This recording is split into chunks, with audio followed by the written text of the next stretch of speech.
The secret to the perfect Eritrean Zigni isn't just in the beef. It's in the chemistry of the patience you bring to the pot. When you sit down to a platter of Zigni, you aren't just eating a meal. You are participating in a culinary tradition that has been refined over centuries to turn simple, humble ingredients into a complex, fiery masterpiece of human connection. The journey of Zigni begins long before the meat touches the pan. It starts with the onion. In many kitchens, onions are an afterthought. But here, they are the foundation. You begin by finely dicing them and letting them sweat in a dry pan. As they cook, they undergo the Maillard reaction, a beautiful, transformative chemical dance between amino acids and reducing sugars. This isn't just browning. It is the creation of hundreds of different flavor compounds that provide the deep, savory backbone of the stew. You don't rush this. You wait until they reach a dark, jammy consistency, creating a sweetness that will eventually balance the intense heat of the spices to come. And then, there is the Berbere. This is the heart of the dish. A spice blend that is as much a science as it is an art. A true Berbere is a complex symphony of chili peppers, garlic, ginger, basil, korarima, rue, ajwain, nigella, and fenugreek. Each of these ingredients brings a specific chemical profile to the table. The fenugreek adds a subtle, maple-like bitterness. The korarima provides a floral, cardamom-like brightness.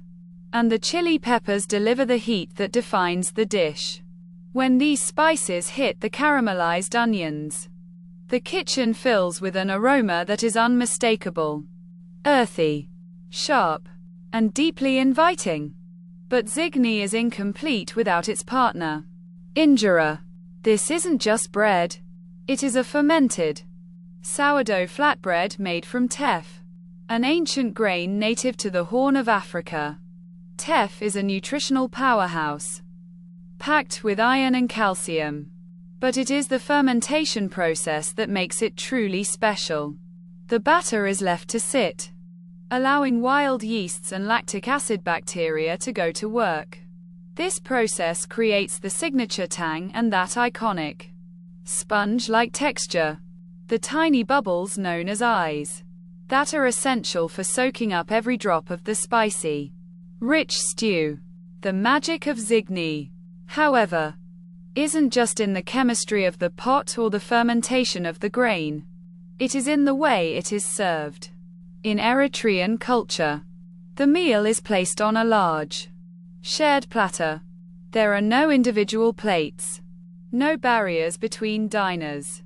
You eat with your hands, using pieces of injera to scoop up the stew.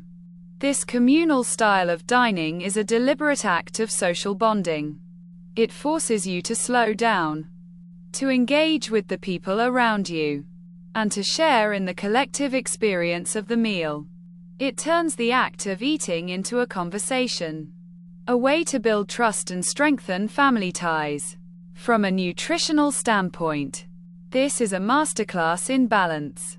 You have the lean protein of the slow-cooked beef, the fiber and minerals of the teff, and the massive array of micronutrients found in the plant-based spices.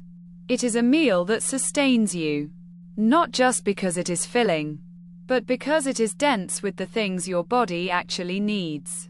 When you finally take that first bite, the tang of the fermented bread, the heat of the berbere, and the savory depth of the caramelized beef, you realize why this dish has endured for so long.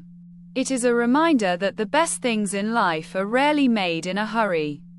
They are made with time, with careful attention to the science of flavor, and most importantly, with the intention of bringing people together. The next time you find yourself at a table with a platter of Zigni, remember that you are tasting history, chemistry, and community all in one bite. It is a dish that demands your presence. And in return, It gives you a seat at the table of a culture that has mastered the art of living well.